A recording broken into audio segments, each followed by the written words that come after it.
तुम्हारी हिम्मत और ताकत से मुझे डराई है।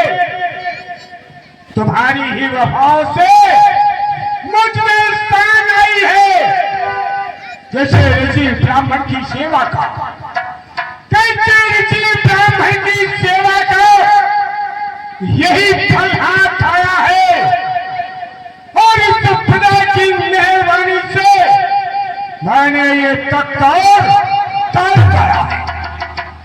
तुम्हें मालूम होना चाहिए, मंत्री सुमंत जैसा दरबार में मंत्री हो, फिर उस राज्य का कहना ही क्या है।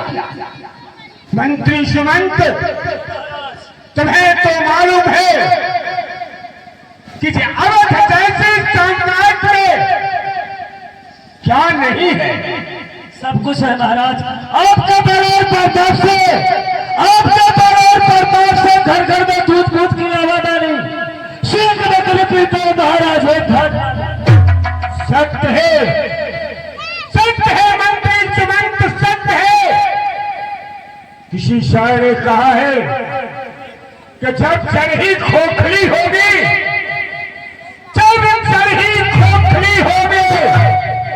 तो फिर भूखा कैसे हरा होगा।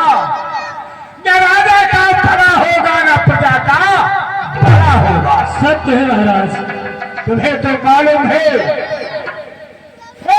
चक्रवर्ती चूड़ामणि दशरथ के लिए प्रजा एक पुत्र के समान है।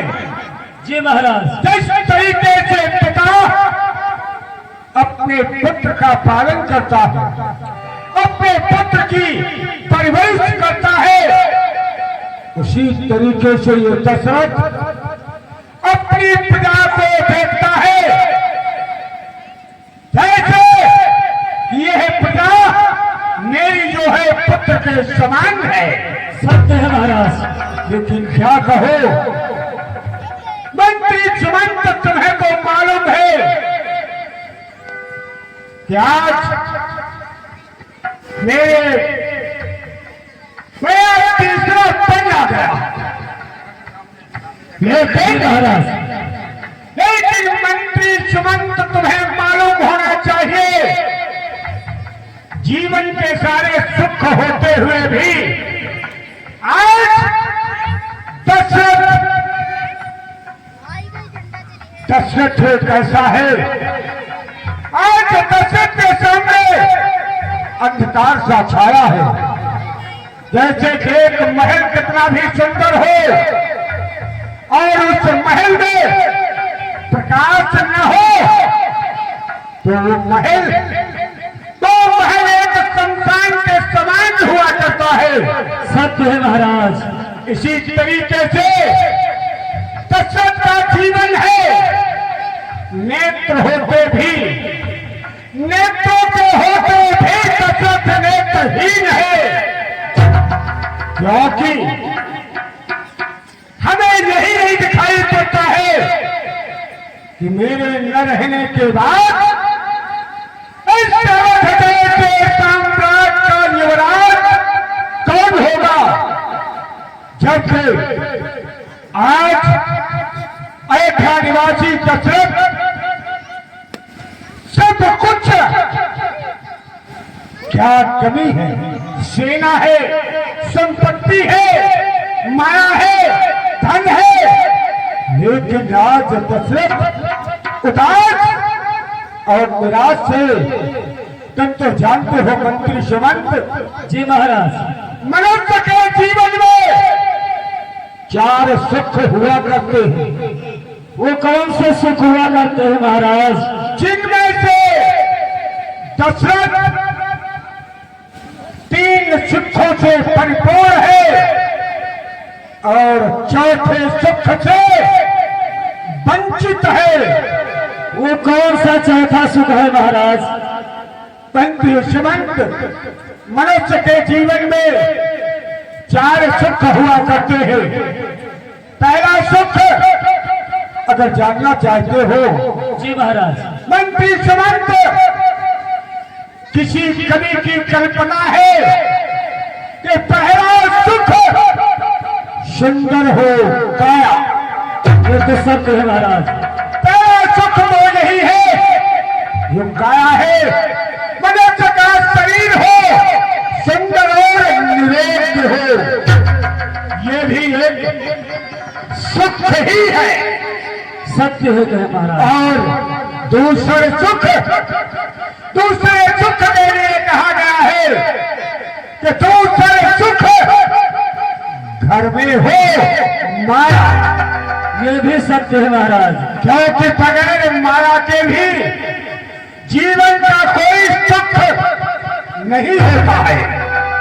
इसलिए दूसरा सुख है घर में हो माया, और तीसरा सुख सुंदर हो नारी।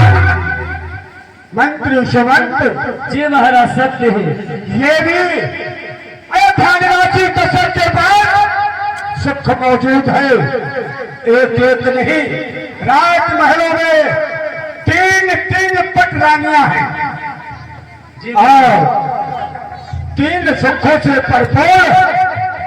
जब चौथे सुख का नाम लेता हो तो मंत्री सुमंत जी महाराज। मेरा कलेजा मुंह को आ जाता है।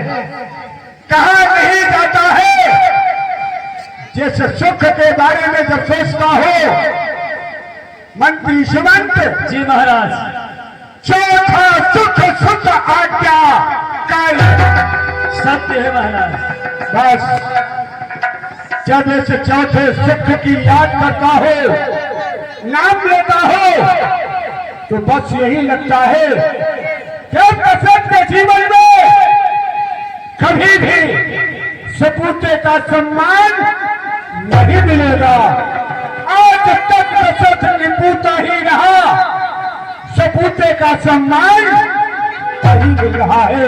महाराज मैं कुछ आपसे कहना चाहता हूँ। और वैसे तो जीवन में ग्लानि मंत्री सुमंत मुझे कई बार हुई, लेकिन आज जैसा कि मैं बता रहा हूं कि दशरथ जी महाराज।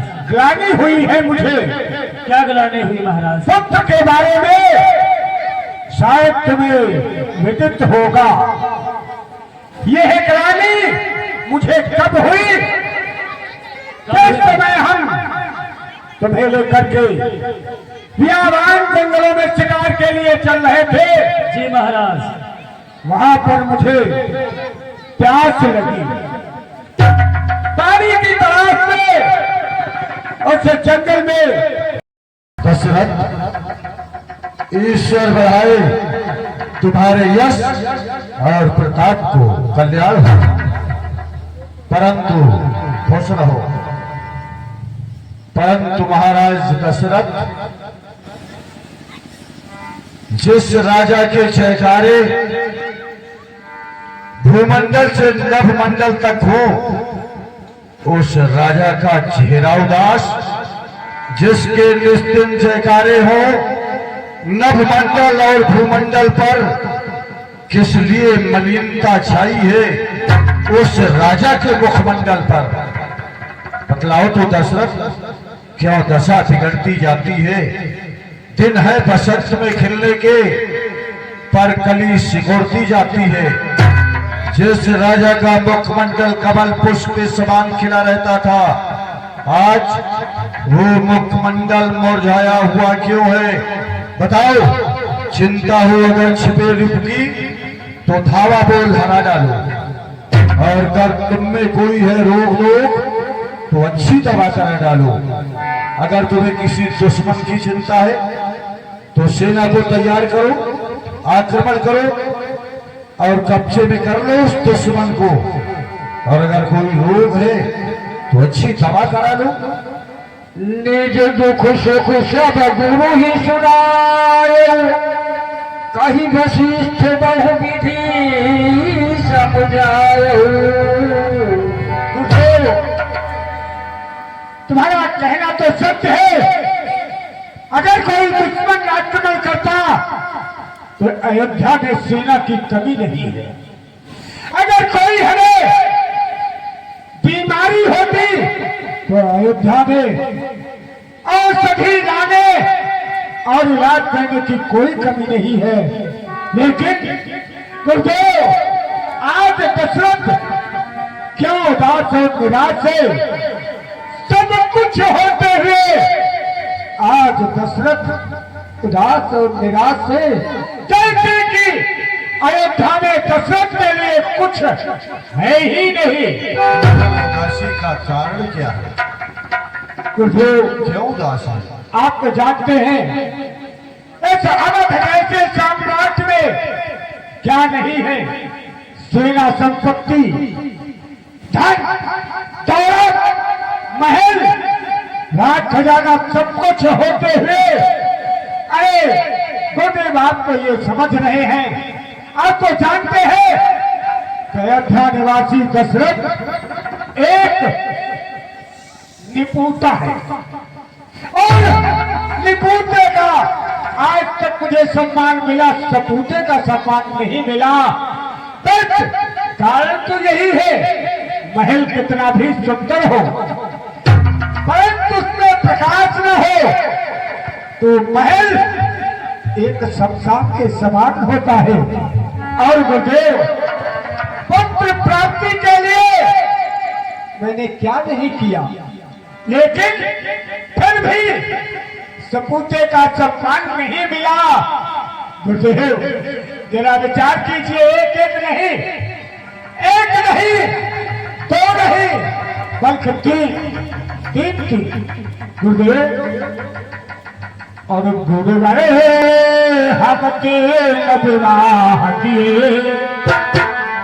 गुरुदेव पुत्र प्राप्ति के लिए एक नहीं, दो नहीं, मैंने तीन विवाह किए, लेकिन आज भी निपुते से सपूते का सम्मान इस अयोध्या निवासी दशरथ को नहीं मिला। गुरुदेव और गुरु वाले हकते विवाह किए, पर आशा लता है